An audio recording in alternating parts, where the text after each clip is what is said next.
क्या आप भी कंफ्यूज हैं कि पीरियड से पहले आने वाला डिस्चार्ज और प्रेगनेंसी के शुरू में होने वाला डिस्चार्ज में क्या फ़र्क है? तो चलें आए आसान अल्फाज में समझते हैं।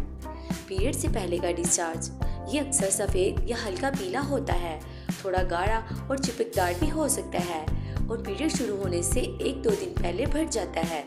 ये जिस्म का नॉर्मल अमल है जो बताता है कि हार्मोन तब्दील हो रहे हैं। प्रेगनेंसी का डिस्चार्ज ये आमतौर पर पतला, दूधिया, सफ़ेद और बदबू के बगैर होता है।